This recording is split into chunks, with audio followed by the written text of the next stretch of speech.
یا الله چا چې ز پرې کړیوم د خپل رحمت نه لرکې، الله چا چې ز دنیا کې یو ځای کړیوم الله نه نظام ته رانږدې کړي.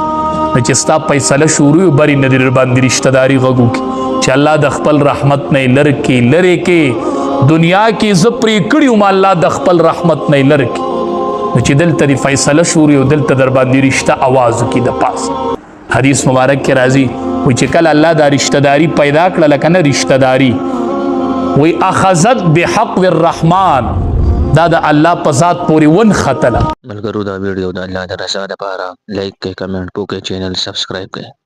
د الله د شان مطابق دا رشته داری په الله پورې ون خطله. حدیث کې الفاظ دی مه الله رشته داری ته وی مکه رشته داری ورته وی یا الله زدی پیدا کړم مال به زما حق راکې، الله پیدا دې کړم خو حق برا کوي. ز پتا سره پناه غواړم، پتا سره پناه غواړم، خلق برازي ما به پرې کوي، الله ما به پرې کوي. نو الله پاک دې رشته داري ته وی چې اے رشته داري ته په دې راځي چې څوک ته یو ځای کې رضان سره یو ځای کما، څوک ته پرې کې د ځان نه لر کما، په دې راځي وی دې رشتي ورته وی چې او الله په دې راځي وی الله رشته داري ته وی چې دا دې حق شو ما تعالی در، دا دې حق شو ما تعالی در، دا د رشته داري حق دې حق خوږی رشتي دي د پیسو په وجه مکټ کوي.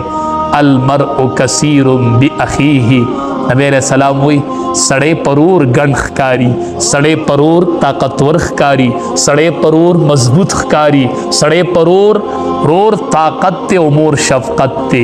چې رور نه طاقت بنئ، چې مور نه نو شفقت بنئ. رور طاقت او مور شفقت دا ډېره خوږه رشته ده، دا مکټ کوئ.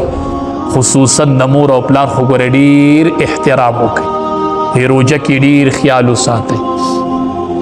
زه وایم که موږ تاسو ته ډېر وایو چې د پلار مخ ته په کتلو کې ثواب دی، خو دا ستاسو ذهن ته نه پرې نه وتله د وسه پورې. که موږ ډېر وایو چې د مور مخ ته په کتلو کې ثواب دی نو ستا ذهن ته نه پرېوځي.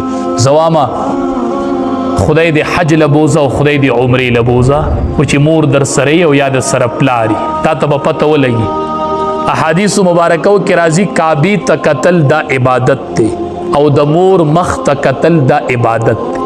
نو چې ته کعبې ته لاړ شي که نه په مطاف کې ګرځې او د بیت الله طواف وکړي او داسې دې کعبې ته سړی وایي چې نیغ مې دې کعبې ته کتلې.